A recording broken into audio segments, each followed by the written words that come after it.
Hey, here we Hey, go. How here you we are. doing? I'm right. How's that bowling arm of yours? You fucker. Oh, okay. Oh, I see. I see how it is. Oh, mate. Oh, you absolute salt. Unbelievable. Oh my gosh, dear listener, here we go. Here we are, another episode. Welcome. How you doing? Hope you're all well. The reason why I've asked Forrest about his bowling arm is quite simply, well, it was my 35th birthday this past week, and you know, a few of us decided to have a lovely little jaunt to the old bowling alley prior to a pub trip, and I learnt Forrest is hands down the worst bowler I have ever witnessed in my life. Pretty Ever. damn bad. Pretty damn bad. Pretty bad. I actually mentioned this at work today, right? And my colleagues were like, did their best to kind of to make me feel at ease. And they were saying they looked at the final score and they were really nice about it. They were like, it's not as bad as you think. I was like, it is pretty bad. And they were like, it's not as bad as you think. I was like, it is pretty bad. Is your internet currently fucked, by the way? I think Matt's internet is absolutely gone already. Right, I'm putting a pause on this. Hang on.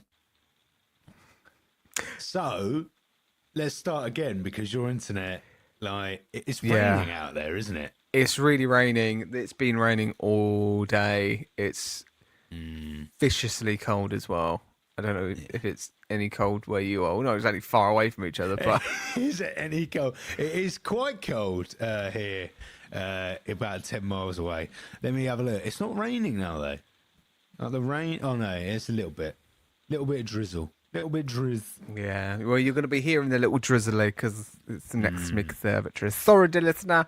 Oh. Sorry about the internet mess. You can feel Lord knows. warm wherever I know. you I are feel as in you're my listening. ear, feel lovely. Yeah. Anyway, episode 151. Nothing but technical issues already, which is great. I mean, You would have thought we'd really sort well this out. in the last two episodes. Fucking 150 hell. was half an hour of me on a phone call, which, by the way, I had to be. It was work-related issue. But today, broadband's not our friend either. No, So before, neither is your happened- bowling arm. yeah, exactly. Yeah, you were nicely rinsing me for my bowling, which someone who is quite a massive ambassador for dyslexia, having a pop at someone with dyspraxia is Unbelievable. I'm joking. But he is dyspraxic, I so was, but I was absolute dog shit at bowling. Bowling is clearly not my thing. It was good. But my colleagues, what I was saying before your internet died, was that my colleagues were really lovely today, right? Because they say, normal, what did you do at the weekend? Friday night, great evening. And then they go, oh, how was the bowling? Did you, how high did you get on the leaderboard? I went, it's never easy when the response you have to give is really fucking bad. I love that they expected that you would be a high leader scorer right there, going up there with the big tree digits. Yeah, there was a lot of optimism there. There was a lot of belief in me, and misguided belief. But even when I saw the screenshot that you so lovingly sent me, out of pure, oh, don't feel too bad because have a look at this lovely screenshot of us whipping your arsehole. And then I showed that picture, and they were like, "Oh, that's not bad. I was expecting under 20." I was like, "No, you fucking weren't. Under No, 20? You were not expecting under 20." And the very fact that I got 47 is awful. Come on. But they did say that your 98 wasn't good enough either. So Hey! Come on now, so, come on. You know, That's not fair. I thought I did all right. And actually, I seem to remember that I scored a strike way before you did. I mean, let's just have a look, shall we? Because we're on YouTube now, dear listener. You can actually, if you're listening to the podcast, you can catch this, all of our Instagram stories. It's on our highlights. For a guy who had no internet 2 minutes ago, Mr. Cocky Big Bollocks over here. Don't worry. The power to show off Instagram. Here we go. The comeback king. Here we go. Right, look. So this is a story of Forrest taking one of his first shots when he arrived 10 minutes late. By the way, here we go. Look at him. Here we go. Complete gutter ball. Okay. Not a complete gutter ball. That is a complete gutter ball. And then just veered really badly to the right. Look, for starters, what are you doing? You're just chucking it. No, Grace. I'm not just. I'm bowling it, mate. It's going up and down. Going up and down. It's being bowled. That's his bowling. And at this point, this is where he got his strike. There you go. Look how. Shah's there. Yeah, just a whale of a time. Look, and then you got to ball it again. What? But this is brilliant because Shah tries to be cocky, and then boom, doesn't work out. So unbelievable. There we go. Here you go. I realised also that last one that played, right? Yeah. I put up a photo for your birthday of us two, right? And then once I'd uploaded it, I realised that you really got to contextualise that image, because if you take the bowling away, that looks like an awful image of us two. It looks really questionable what we could be talking about. Oh God! But yeah, Matt was parting his wisdom on me, mate. It was the funniest moment of that was when I think it was me, Shah, Ben, our buddy Abbo. Literally went, okay, when he's mid-shot, what we'll do is that we'll raise the barriers for him. Great idea, just to help him out, right? So he goes for his swing back, and at that moment, we click the barriers to go up. In time, in motion, whoop, the barriers go up. He smacks the barrier. He doesn't even know this is the situation. He smacks the barrier, and then it ricochets right to the other side of the gutter because the other left side barrier didn't go up in time. So he gutters it anyway, and it ended up becoming the funniest moment of bowling in history. and it just so happened none of that was on footage. So that was good. That was a relief. I am. What I will say, right, to just cover my own arse here, is I am incredible at shuffleboard. So, if anyone's worried about me not being sporty, hold your fucking horses. What the fuck is shuffleboard? You don't know shuffleboard? Shuffleboard, Matt, is a brand new phenomenon, and I have a weird. What? I am weirdly good at it. It's a bit because I'm quite good at lawn bowls. Right, I'm quite good at a curly job. Oh, it's that. Yeah. So you shuffle. You shuffle little. It's like air hockey, but slightly less competitive.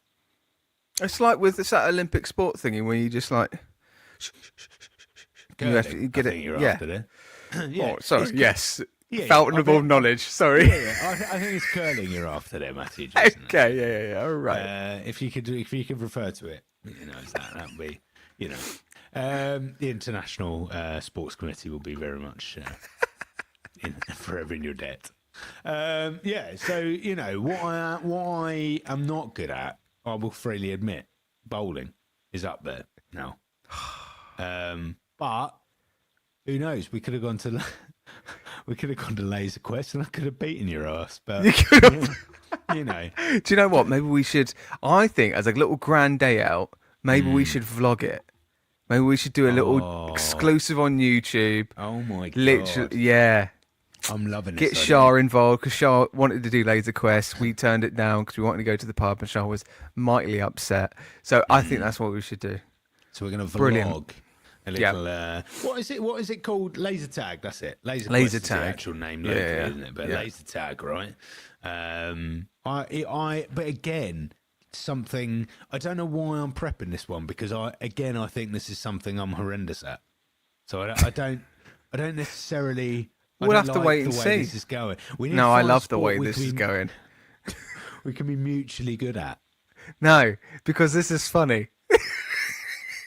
It's Honestly, we've been doing it for we've been talking about this for 10 minutes, but like honestly, dear listener, you have no idea that the absolute downfall, immediate downfall. I thought you were coming in with absolute confidence and gumption. I was like, Forrest is absolutely going to smash it. Oh, and honestly, bro, it was the hopes and dreams that I shattered in that evening, and what was, you know, in case my masculinity was at an all-time low. The only way it could dip further is for a massive group to then rock up to the left of us, right? And I'm talking there was like 15 to 20 of them, right? Yeah. I don't know what that was, some like wedding party or anything, right? And I can't remember them ever throwing a ball, Matt. But it's because what it felt like was they arrived and for the first 20 minutes of their booking, they decided that they might as well just watch what's happening next to them. Yeah. Because that will be 10 times more entertaining than them playing their own game of bowling. mate. It was. We should live stream it. We should, yeah. If I never want any decorum or dignity in life again, maybe we should record that next time. Beautiful. But Right, yeah, I there we tell you go. what, who's got a good arm? That's Frank Castle. Jesus fucking Christ, Matt. Your segue. That was bad. That was so I bad. mean, that's just awful, mate. I can't even allow you to have that segue. You can't. I'll tell you who's got a big arm. That's Frank. No, he doesn't. But anyway, yes. I tell you what, it's got pinpoint accuracy. Frank Castle. That's better. There we go. That's better. I'll allow it. Fantastic. What are we looking at today, Matt? We are looking at Daredevil season 2, episodes 1 to 4. Just chuck that intro in. Let's go. Woo! Okay. All right, dear listener. Before we go straight into it, because we're a third into the episode already, give us a like, give us a little follow on the old Spotify, Apple Podcasts, wherever you're listening. Give us a good review. It goes a long way. We've also got merch. Check out our merch on our Linktree bio, on Instagram, and you can watch this on YouTube if you're not already. Hey, how you doing? Hi there, YouTube. If you're listening to this, hey there, listener. I love it. All right, anyway. Okay, Daredevil. We finished season 1 last week. It finished on a high. We had lots going on. Wilson Fisk ran the town rampant in Hell's Kitchen, and then got himself absconded. He's sent to prison. He's now in prison. So for these first 4 episodes, we do hear about him, but we don't see him. No sign of Fisk. No sign of Fisk whatsoever. But overview thoughts, Forrest. Give us what you think. Straight in for these 4 episodes. I've got to admit this feels like a very different show. 1000%. Yeah. This feels like an incredibly different TV show we're watching. I'm not entirely sure I'm for it. It kind of what's really funny is I've spent the last few episodes mentioning Sons of Anarchy. Right, and the first 4 episodes of this series basically felt like we were veering into actually becoming Sons of Anarchy. When you mentioned this to me, so you mentioned that when we were at bowling, and that was before I watched the last 3 episodes, 2, 3, and 4. Rachel just gave me the look. She came in through the door. She's like, bowling. It was bad, wasn't it? We've just spoken about it 15 minutes. Here we go again. I know. No, we can't. We need to get into the content. Fucking hell. Absolutely. Do you want to say something? Help me under the bus, but come on. She's got to say something. Here we go. Oh, Forrest. I just want to say that looks could be deceiving. See, even his co-workers thought he would be good. But you're good at other things. And Oh, right. Why are you saying that you can't think of other things, Rach? No, I said you you're good at other literally- things. You put a fucking pause in that, which Pinter just hasn't been capable of No, okay. in any production he's Pinter ever written. pause. I That looked Pinter pause. the light's doing the thing. As I said it, I looked over at Matt's phone. It's got loads of writing on it, so I started reading the writing. I got distracted. I mean, It was just It was just phenomenal. It was like there was a magnetic pull between your hair. I was like, he's obviously doing this on purpose. yeah. Obviously. I wish I was doing it on purpose. I wish I had the ability to go doing this on purpose. Next 5 shots, strike every time. Also, though, like who cares if you're good at bowling or not? Like when people are like, oh my god, I'm so good at bowling. You seem to, Rachel. Cause you No, talked but about it for 12 fucking minutes between you. but so like- you seem to really bloody care. It seems to be at the top of your bloody agenda. This does, Rachel. I have been talking about it for days. But like when people are like, oh my god, I'm so good at bowling, it's like, you know. Yeah, yeah, Matt. It's like great, good for you. Matt's not good at bowling. I'm all right. Not good. I hate was this angle of the saying, camera. does Rachel know shuffleboard? That went well. Do you know shuffleboard? Yeah. See, she said she does. She needs to There know we that go. I'm an We need to- absolute we need to play bowler at the shuffleboard now. shuffleboard. Here we go. We'll do it. We'll add that into vlog. Anyway, Sons of Anarchy. Yes, I completely agree. It's darker. It's way more grittier. Way more explicit. It's like I think we're more likely to see a tonal version of the Born Again from season 1, not season 2 and season 3, 100%. because the way that it goes hard on the explicitity is insane. It's a huge shift. I mean, I don't even think we even have the time to go into the deep dive for it. So it will be quite a search. But like, I wonder whether there was like clear choices in that, and whether it was like, right, okay, season 1, great. If we're doing season 2, we're gonna have to get renewed. We're gonna have to go darker. We're gonna have to go because this is Netflix. Netflix is back in those times that Netflix was all about the edgy stuff, right? It still kind of is in a way. So yeah, it's definitely moved somewhere else. I also feel like in this, like these 4 episodes specifically, right? And it does move on, but these 4 episodes feel less and less like Daredevil. It's just about it's about it's about gangs and about the Punisher. And I'm like, but it almost might as well not have. There is 2 big scenes, right? That contain Daredevil, but Daredevil could just be Matt Murdock. Yeah. Like, it doesn't need to be Daredevil, right? When he's chained up on the roof. Doesn't need to be Daredevil. That might as well be Matt Murdock, right? And in the last scene where we have an incredible monologue, right, from the Punisher. Oh my god. Which is insane. Like, we got to talk about that later. Yeah. We should talk about that, right? Because anyway, and that might as well be Matt Murdock as well. There's no real like Daredevil doesn't really seem this other other being doesn't seem to be there, and there's so much more focus, which isn't a bad thing, but on the law firm.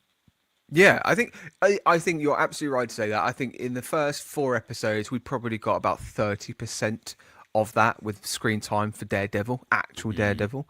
It's all about the law firm. It's all about Karen getting up to stuff as well. The other thing is I've kind of just, I think this is where I've gone in the past when I watched it for the first time, where I was getting a bit annoyed with Karen.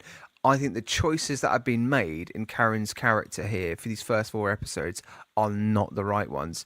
It feels like she's just being placed to push plots, to go, hi, I'm the person that comes into the scene and asks lots of questions about why you're doing what you're doing, and I'm going to then act upon it myself and then find the information and then also try and be romantically involved with Matt Murdock, which I'm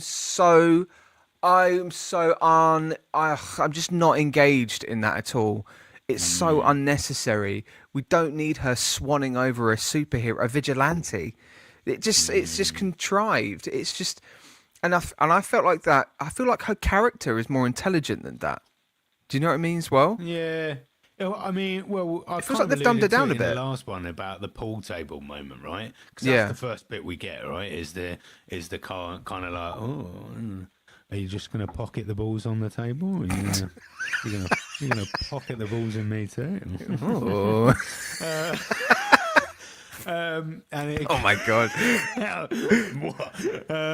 yeah, and I can't believe I just said that. What is wrong with me? I can't. That's outrageous. Yeah. So there was that whole thing, right? And I agree. It was all a bit unnecessary. But we do meet Grotto, and I quite like Grotto's entrance. It felt. I like it, and I quite like the character of Grotto. What I don't like is all three of them were there, and he knew who he was finding. Like it was all a little bit like what? And they kind of do explain it, but don't really explain it well enough. That this random gang member knows about this law firm, knows exactly what the three of them look like, and knows exactly where they'd be. Yeah, they kind of like had to just skip over quite a bit because the other thing is that we've spent a whole previous season talking about one person and one person's villain journey, and now that person's gone and locked away. You can either go back to that person and focus on him again, but like so what? But instead of what they're doing is that they're quite clearly trying to show us the ground zero villains, the mobs, the families, very Penguin-esque. Do you know what I mean? But like. I kind of feel like they should have just went straight to a court case, learn about the court case, and then the situation around it, which then feeds into the bigger plot. But yeah, Grotto. I mean, Grotto is just fine. You just kind of knew his time was numbered, in the series. So yeah, it's the other thing is not Grotto, but. Who's the other guy? More involvement in the guy that creates the suits as well. Daredevil suits. There's a few more scenes with him in it. The other one is the priest, and this religious undertone coming. This is so weird. Yeah. It's so like. It's so pushed into the narrative, right? And this is the thing, right? And you summed it up with Karen.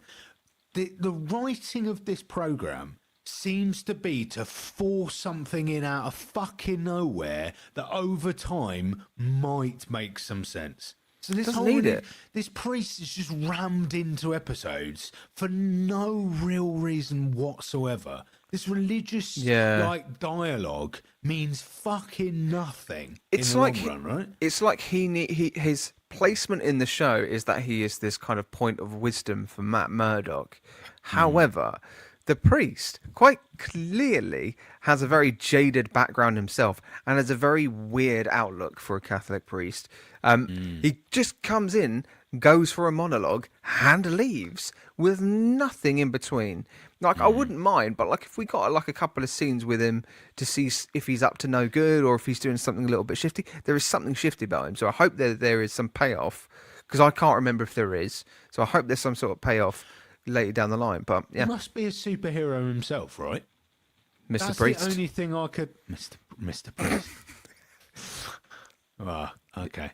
That's all right. Disney, Kevin Feige, if you're listening, I've got a brand new person for your marketing department. I can go with Teabag. I can go with the Don't Be a Hero suggestions of Teabag from the boys. Teabag and Mr. Priest. The Mr. ultimate Priest. team up. Mr. Priest and Teabag taking over the world. One cock at a time. He's a sinner. he's a sinner paired with a guy who sins with his cock. It's Teabag and Mr. Priest in the first R-rated XXX superhero movie. Time to pray with my balls. Oh, and look from afar. Here comes Deadpool. Literally. Anyway, episode 1 was a slow start. If we're starting there, episode one was a very slow start. And there's not really much else to talk about it. You know that Karen's still very much reeling from Wes's death. But then there's this moment in the apartment where she's still being very or Ben's. Wesley, sorry. Wesley's death. And Ben's. Wesley's Both. death. That's it. But he That's doesn't know, does he? At the time, No. no. So I think because what I'm saying is that in the apartment, it felt like Karen was going to confess that I've done some shady shit too, and she was gonna tell him that I've killed this guy. I think we're gonna unravel to that at some point, but yeah, it was just it was all it was. Did the Punisher come into this episode? Was it episode 2? No, he comes in because he shoots Daredevil by the end. Oh, is that that is the one? So, mate, I fucking loved. I tell you what, I did enjoy that bit. I did enjoy the shot because the other thing is you got to if you're knowing that this is Punisher being introduced, his pinpoint accuracy is insane. So the fact that later and moving into episode 2, we learned that when he shot Daredevil in the head, it was quite a deliberate tactical shot of a warning shot, and if he went any further, it would have killed him. Like, mate, Insane, right? yeah, really insane. But this is where However, I ask a question, right, for episode 2, is why was Claire brought in episode 3 when quite clearly she was needed in episode 2? Because that episode 2 was Daredevil kind of mending it like a bit, severely injured and not himself. Oh, yeah, Why yeah. would Foggy not have called on Claire at that point? Did you not know Claire until episode 3? No. Oh, he yeah, knows no, you're Claire right. from the last series. Yeah. That's how he knows, Daredevil and, Yeah, So that's I true. I was like, he would literally call her, right? He's been injured. He's on top of the rooftop, been there all night, and he's not gone. Yeah. Fuck, we better call our person, right? He waits and that was bizarre. That's weird. Foggy and Matt have an argument again. I completely agree with you. Right, I think you've said this in the past. Foggy learnt about Matt and Daredevil way too early. Too early, man. Way too early. Because it now just means like it kind of just means their relationship. The stakes are just gone, man. Because it's like Matt's got almost nothing to hide. Like it's all a bit weird, and it means. This would have been so nice to play out in the long term, right? He could have had his suspicions. Foggy could have had his suspicions, absolutely. Yeah. But for him to already know, it's just a bit like, okay. It would have been cool maybe to have him found out at the point when he got shot. So then he does have a little bit of a kind of like investigation of where's Matt. Matt's been missing. Covers his tracks. Did let to the point that he finds him on the roof, and where he does. Yeah. That's when he then realizes that it's it's Matt, and then you can sort of then going through, because the other thing is that like you say, it takes the stakes away, but then also it makes it a very weird balance for Foggy and Matt, and I don't know if it's good. I don't know if it's good. The other thing is Punisher's entrance into the show I thought was very weak. Like. This is like this is freaking Frank Castle, everybody. Can we, appreciate that we've got, and the other thing, we'll see more of him as the show goes on, but John Bernthal is an incredible actor and an incredible casting for this role. So it's interesting how they were kind of doing like these kind of like really shady shots where you couldn't, picture out his face and stuff. He was saying very little, but there was absolutely no anticipation. It just happened. He just turned up, and then all of a sudden, then we learn more about him as the kind of first few episodes go along. But yeah, it just didn't hit. Do you know what I mean? It didn't hit. No, it did. No, I agree. I think some very sloppy work with these episodes. I've got to be honest. I wasn't a huge fan. Having said that, Grotto was interesting. I think episode 2 gets quite boring with him. It's all a bit like, okay, all right. As you said, he's a means to an end. Yeah. We get a lot of, these dogs are war members. We get introduced random gang now. It all seems quite quite aimless and a lot's happening, and we're not being like, you go from series 1, we get teased into it, we're getting these characters, we get like Fisk, we get a flash, like a whole story too before him and Daredevil even meet, before it's a thing, right? We're getting all of these lovely characters getting development, we're seeing their side, like who they side with, who they're against. We've got the Russians. This is just like we're getting everybody all at the same time, catch up. Some of it might make sense, and some of it might be a bit like, what the fuck's happening here? Literally, yeah. That's it. Which then leads into episode 3, which is, I have put the slowest episode ever. This is there was a cool moment though. I thought the last 15 minutes. I agree, it was a very slow episode, but I thought the last 15 minutes of the episode was really good. So we had the fight towards the end, but yeah, we'll go to the earlier notes because that's a good bit. We'll talk about in a minute. So this is the first kind of Frank and Matt talk it out, right? Well, yeah. Daredevil, Frank and Daredevil talk it out. They're on the roof. He's got him kind of, he's got him. Oh my God, what is the word? I'm chained up. That's what I'm trying to say. So he can't move. Daredevil can't move. But it all gets a bit boring because I'm like, Daredevil, right, pushes Frank in the first 5 minutes. And then all it is for the next half an hour is Daredevil trying to get a reaction out of Frank. But they already wrote that in the first 2 minutes. Yeah. It's plainly obvious that he's trying to get. So I was like, okay, just half. And then it's interspliced with like 2 other things happening. So we get Claire back in this episode. So Foggy stops 2 thugs going at each other in hospital. Okay. Brilliant, exciting stuff. And then we get and then we got Karen running around trying to solve everything she possibly can. It is just a really boring episode. All of their stories in this episode are very separate as well. Like they've all got their very separate journeys within it. And the other thing is that the desperation for Daredevil or Matt to save Grotto to make a point for Frank. Just I don't know. Just you've got to remember, Daredevil, Sir Matt Murdock, of all the shit that you did prior to this, all of the hurt. I know it was kind of suggested in a line in one of the episodes, but like I don't know. It just didn't feel like it weighted enough. But then also there was these really poor bits of line delivery where, in multiple occasions, Matt Murdock was to say, "I don't kill. I don't do that. I'm not a killer, unlike you," kind of thing. And it's like, oh, do you think he's going to end up killing somebody? Yeah. I think so. Also, why would Matt Murdock give a fuck?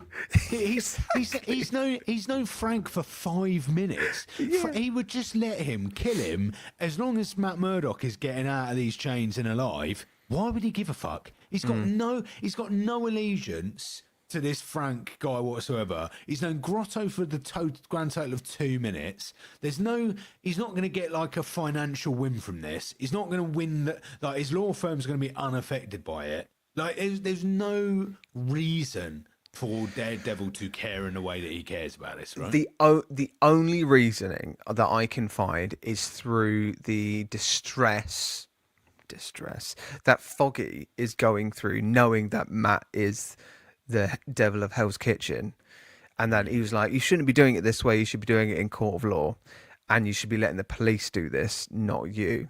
And I think that was kind of played through. However, it wasn't put in high enough stakes. If somebody says that to you and you're a vigilante, you're not exactly going to listen, let's be honest, are you?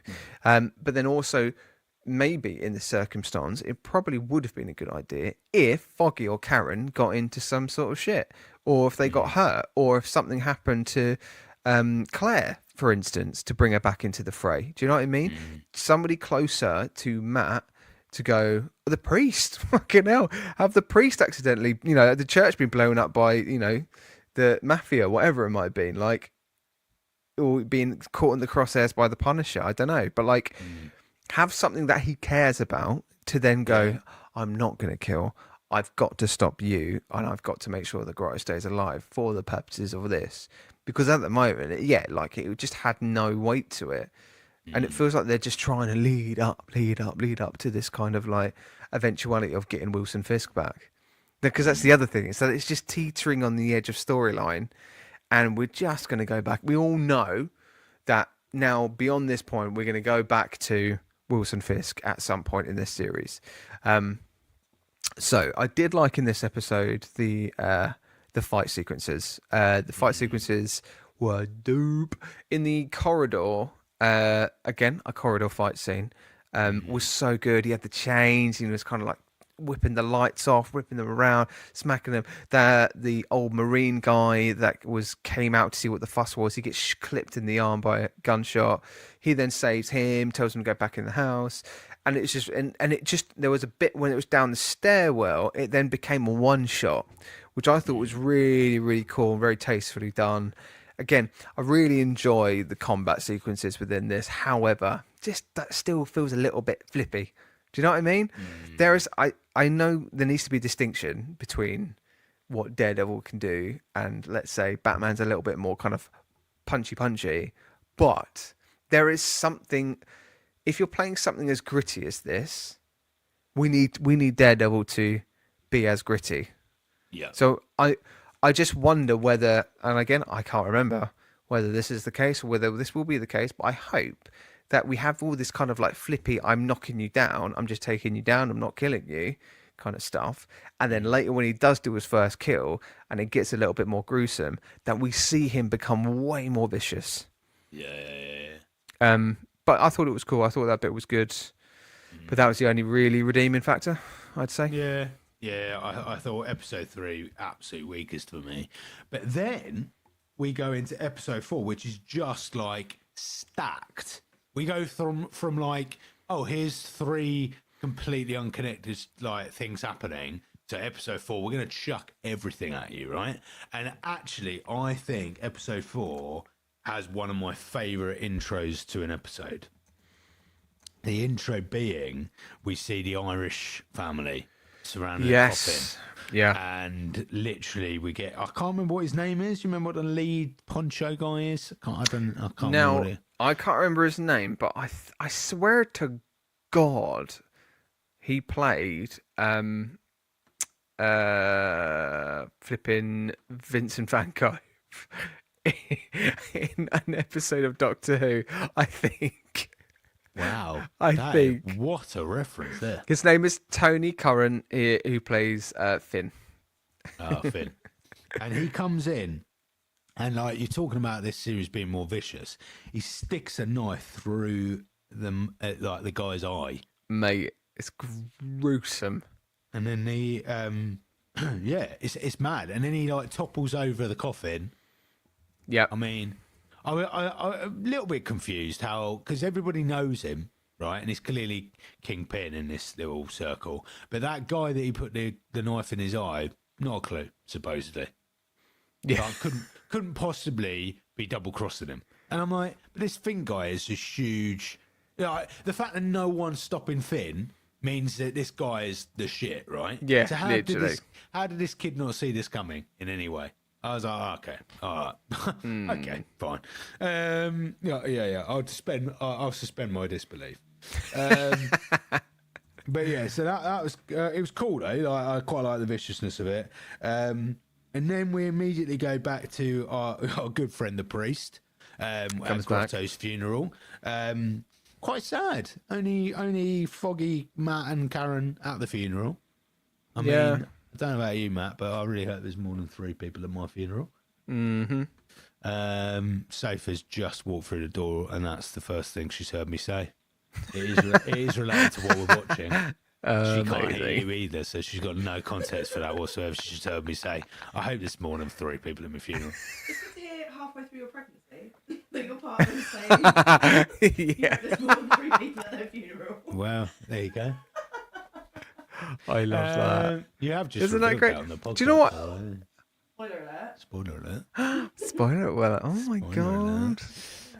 Someone's a bit daddy. Oh my God, Oh, no. no. Oh my God. Do you know what's nice is that we've had both partners on the podcast. It seemed to happen quite a lot. whenever one comes in, the other arrives. I know. There you go. It's like they converse. Are you appearing on tonight's podcast? Kind of why they hijack sound the like that at all, podcast. Honestly, I think I've said it before. One episode, we should just let them both host. Oh my god! Yeah, we should. That'd be really funny. It would be hilarious. What would they talk about? Lord knows, that's the fun of it, right? Exactly. Can I, before we go even more into episode 4, I'll just do a little bit of deep dive in just because I was really intrigued. Now, the first 2 episodes of season 2 were directed by Phil Abraham, who is actually quite a well-renowned director, who's done a few episodes. I say a few. He's done 15 episodes of Mad Men. He's done Ozark. He's done Most Dangerous Game. I don't know what that is, but he's done 15 episodes of that, and he's done 5 episodes, doesn't it? 5 episodes of Daredevil. So we did some season 1 as well, and then episode 3, which is the one we didn't like, had a new director called Mark Jobst, who I think Mark needs another job. Well, it's funny you say this. So he's done 2 episodes of The Witcher, which is surprising, but he has also only done 2 episodes of Daredevil. So I don't know whether it went down very well. But then in episode 4, we had another director called Peter Hoare. I could say with a straight face, fuck's sake. I really tried. Poor Peter, Matt. Tried. Poor Peter. Fuck's sake. I'm He's so had sorry, a Peter. whole life of people pissing themselves when they get to his surname. All right? They need to... I feel to terrible. whore yourself out to such jokes there, Matthew. All right? But Peter has directed a few episodes of Doctor Who. He's done some BBC dramas like Vera, Shetland. He's also done The Last Kingdom.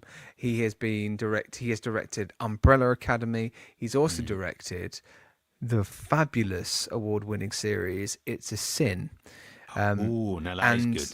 And The Last of Us, which, when you think of it, it all kind of merges in quite nicely. So they very much upped their game with this director. Oh, this is a good director. So, Doctor Who, does that mean he worked with this Finn guy? Don't know. Yeah, maybe. Possibly. Yeah. Possibly. That's why they brought him in. But Yeah.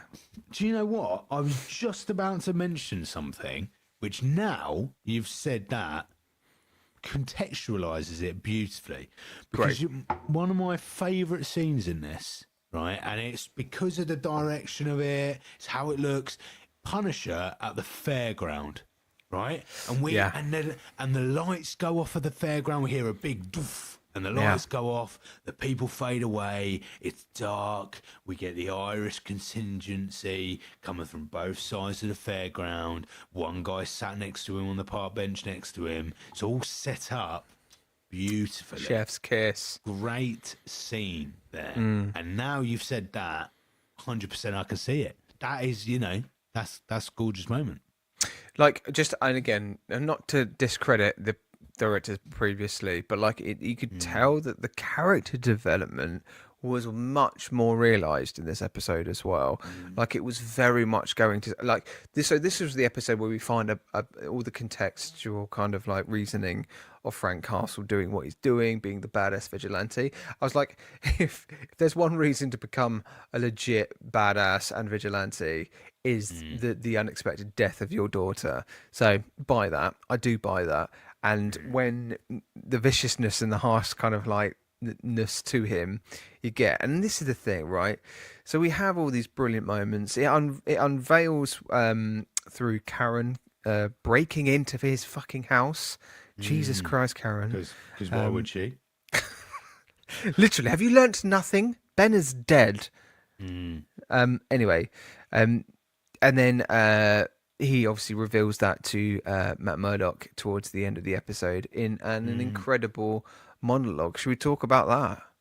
Oh, it is incredible, right? And again, direction. they've let that keep going. Like That went he's on let for that about 6 minutes. entire piece of writing, and we don't Yep. we don't flick from shot to shot. We just get one shot of his face, one shot of Daredevil as a couple of reactions. Right, incredible, So good. incredible, fantastically acted, fantastically shot, just beautiful. We get the whole Penny and Dime story, favorite book of his daughter. That he didn't read it to his daughter on a night, and then that was the last time he ever saw his daughter alive, because the next time she had a massive gaping hole where her face used to be. And yeah, it was, oh my god, it was insane. I loved it. That also, I think he also got a couple of decent monologues when he did Shane in The Walking Dead as well. Well, this was the other thing. Like, so when he first entered into this screen, and it's not his fault, he's got a shaved head. And all I saw, and the way that he was acting, the viciousness, he does this thing when he acts, he's like, rah, rah. He kind of does this kind of like panting. And I was like, that's all I saw in Shane in Walking Dead. So it was too kind of like likeness, similar to him, until they gave him some fucking lines, right? And then this is the thing: when you have a good actor like John Bernthal as well, like he is so good in so many series, so many movies. He's particularly brilliant in The Bear. I don't know if you've watched The Bear Forest, but that show's fucking phenomenal. Like, and there's this one particular episode, and it's just a masterclass. And the other thing is, have you watched his podcast as well? No, His podcast. Oh, bro. Right, you've got to watch his podcast with Shia LaBeouf. It is the most like heartfelt piece of real emotion, talking about your past, talking about Shia LaBeouf's past. Boof's past. what? Charlotte Booth. I don't know what happened there. Shia LaBeouf. Shia LaBeouf. You were saying how touching the podcast was. I know, I ruined it now by fucking up my words. It was really beautiful, honestly, the way that John just speaks the Shia. But he's so raw. What I'm trying to say is that he's such a raw human being, and he shares such raw emotions. And then when he delivered that monologue, you believed him. It was like, and again, you kind of you find it in good characters, and this is why I find it in good characters like Vincent D'Onofrio as Wilson Fisk. It's like, I believe you. I believe Frank Castle, and I go, not just justify his means of actions, but like I understand where it's coming from. But he gets caught. So at the end of the episode, he gets arrested and put away in an ambulance. So we'll have to find out what happens next. He does, and because I can't remember. He gives Brett a recognition for it. So Daredevil says, "Don't arrest me. Don't make me to be the person." Like, I love that moment, and then we see the repercussions, the consequences of that move as well. Because I have watched ahead. I'm currently on episode 6. By the way, oh my god! I am churning these out big time, mate. I am binge well done. face. But also the end. We can't skip over that. Sorry. But at the end we get Matt rubs Karen's arm. Foggy watches them flirt. He says, "Careful, Matt. Keep going like this. You might just end up happy." And then they walk. Karen walks Matt home in the rain. Now, I mean, call me. This bit. Call me. You know, I think we're about to disagree here. Call me the romantic, but actually, I know, Matt. I know. I leaned into this scene a bit. I gotta be honest. Don't don't fall for it. I got taken away in a moment, Matt, and I couldn't relieve myself. That's not the right word. That is not. No, that's not what I meant.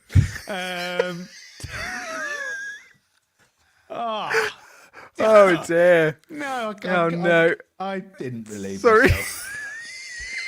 Oh, I did. No. Well, Damn. I thought it was a lovely, touching moment. Oh my god! Right. Okay. You thought it was. Yeah, Now I thought it was lovely. I thought this was a moment that was a callback, reference, a shout out. I don't know what a nod to. It's a bit of everything. Cool. I think there's a moment of this in the movie of Daredevil where there's raindrops and he can see the shapes through the raindrops.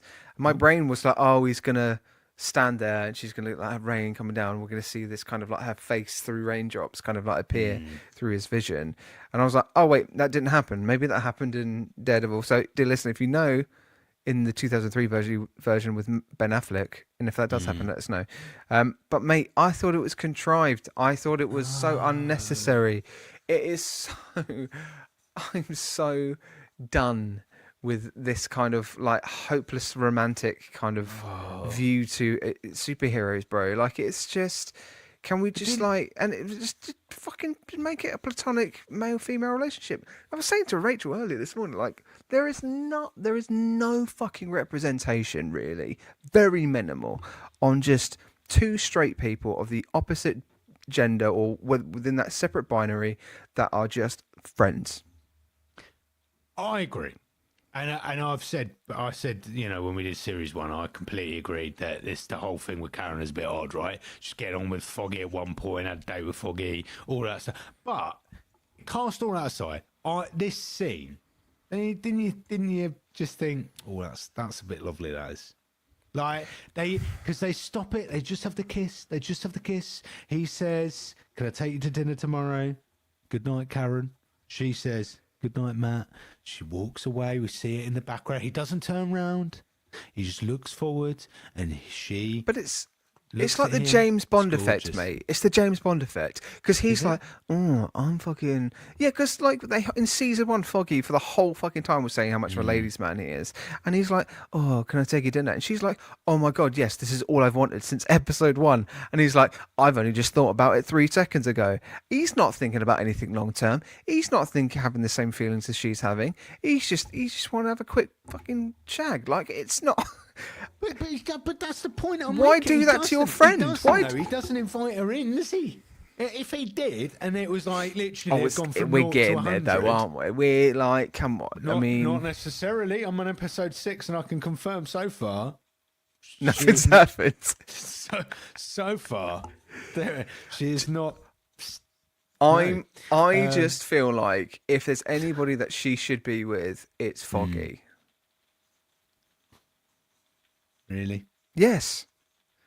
Well, maybe Born Again will correct. I can't remember. So, dear listener, you might know these answers by now, but I don't know. I just kind of feel like their match is a lot better than Matt Murdock, and also the stuff that fucking with Claire.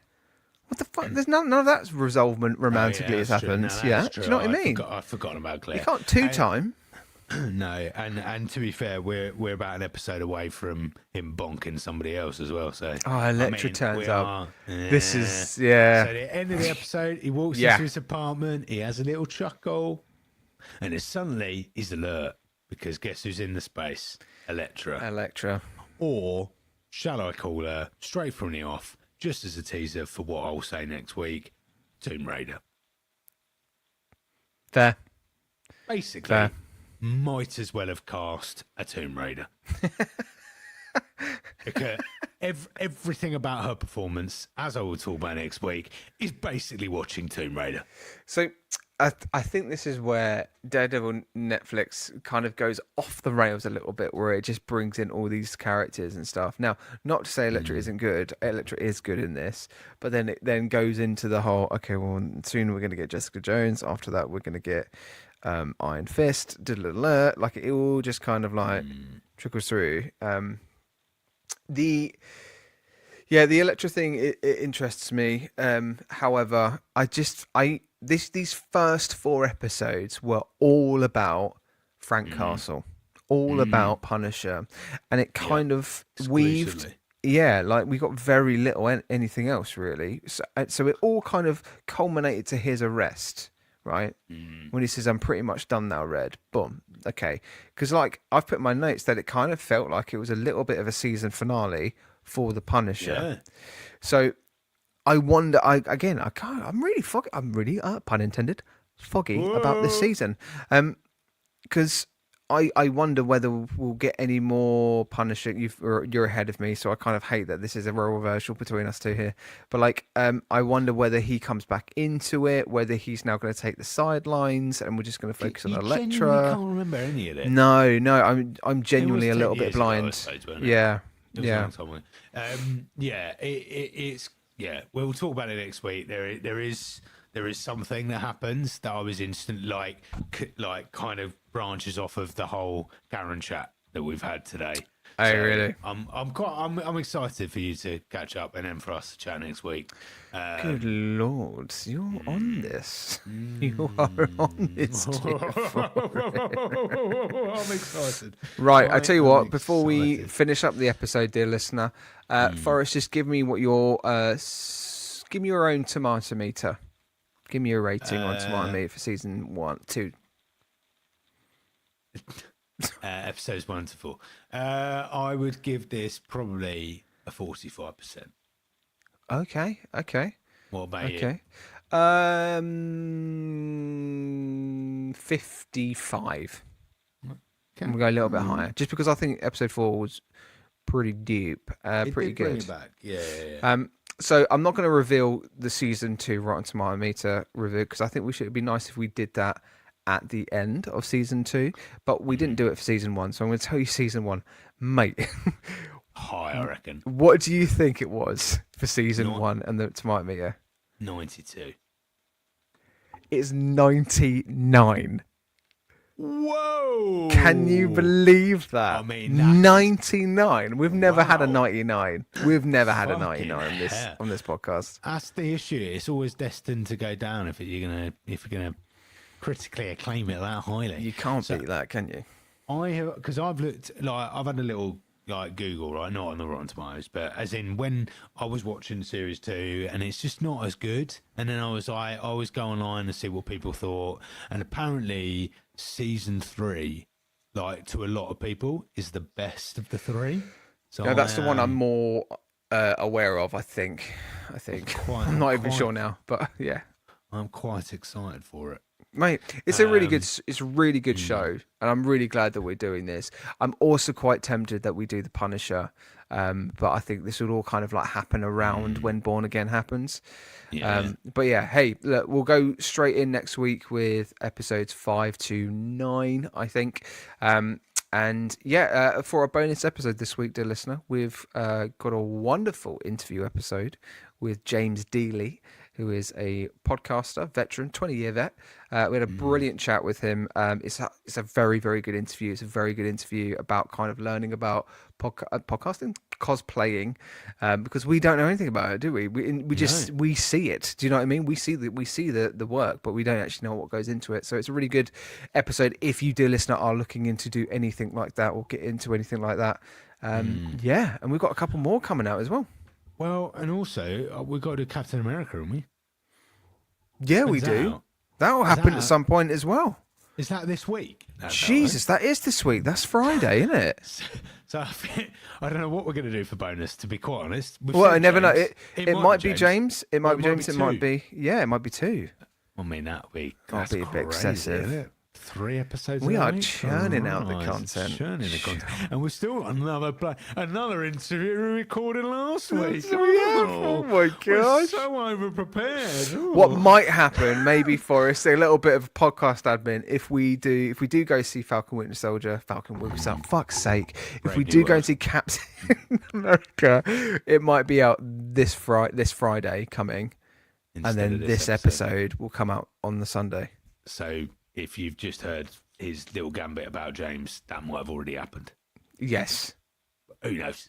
Who knows? Your guess, You'll audience, get is as good as ours. We have no fucking idea what we're doing from day to day. That must be abundantly clear by now. But you'll hear this at some point in the future. If you've been here for 151 episodes, you know we don't think ahead. No. We're in the and he's- moment with you. And you've said 151 episode. By the time this goes out, it could be the 154th. So who fucking knows where we're at by the time? No, hey, do you know what? Just in case, happy Easter, everybody. Or just in case, Happy Christmas. Can't wait for 2026. What a great year we've had. There you go. Oh my We're god. covered for the year. What an There you go. episode this has been. All right, dear listener. You take care of yourself. Love you now. Bye bye then. Bye now.